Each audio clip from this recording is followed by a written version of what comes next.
Assalamualaikum warahmatullahi wabarakatuh. Perkenalkan, nama saya Juliana Astuti dengan NIM 2202102215. Saya berasal dari jurusan Administrasi Publik, Fakultas Ilmu Sosial dan Ilmu Politik, jurusan Administrasi Publik. Di sini saya akan sedikit menjelaskan tentang pertumbuhan ekonomi di Indonesia. Nah, saat ini pertumbuhan ekonomi di Indonesia perlahan menuju ke arah yang lebih baik, meskipun belum cukup untuk dibilang stabil secara keseluruhan. Mayoritas masyarakat bisa memenuhi kebutuhannya jika dibandingkan dengan masa krisis terdahulu. Nah, adapun pengertian pertumbuhan ekonomi adalah kondisi di mana masyarakat suatu negara atau wilayah mengalami peningkatan pendapatan yang dapat disebabkan oleh kenaikan produksi barang dan jasa. Pengembangan kuantitas produksi umumnya disebabkan oleh semakin majunya teknologi, adanya inovasi bisnis yang efisien, serta eskalasi minat konsumen pada tren tertentu. Selanjutnya, adapun faktor-faktor yang mempengaruhi pertumbuhan ekonomi. Yang pertama, sumber daya manusia. Apabila kualitas SDM menurun secara drastis, maka kejadian selanjutnya adalah jumlah pengangguran melonjak dengan cepat, serta terjadinya kebangkrutan bisnis, lalu tingkat kemiskinan akan jauh lebih memprihatinkan dari sebelumnya.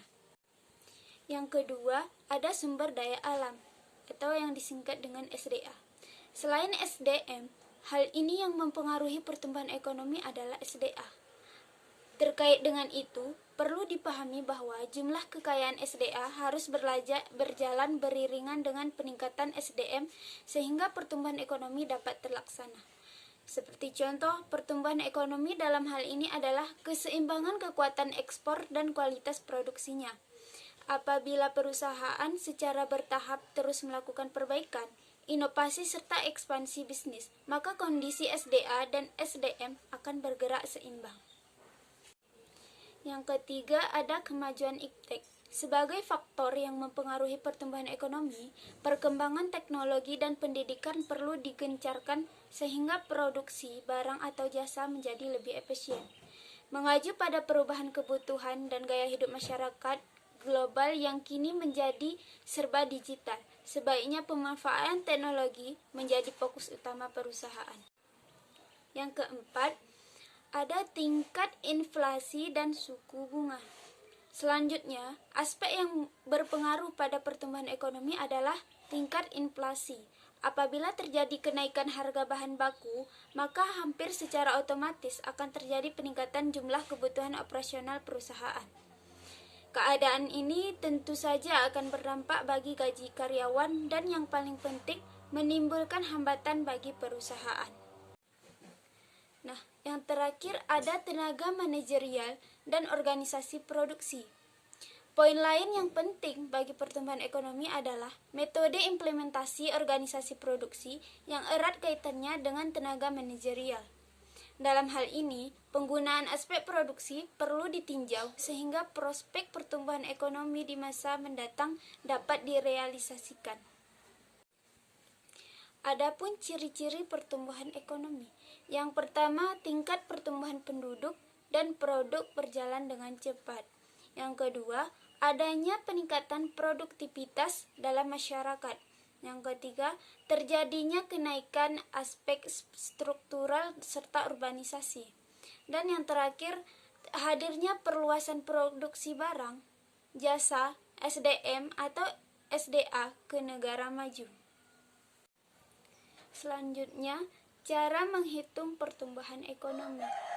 Yaitu salah satu cara menghitung pertumbuhan ekonomi adalah menggunakan produk domestik bruto atau yang disingkat dengan PDB atau Gross Domestic Product.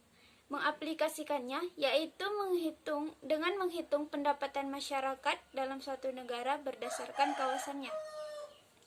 Selanjutnya, produksi nasional bruto atau PNB atau dikenal juga dengan Gross National Product dapat dimengerti sebagai pendapatan negara dalam periode tertentu dan disarankan oleh penghasilan masyarakat secara menyeluruh. Dan yang terakhir yaitu kesimpulan.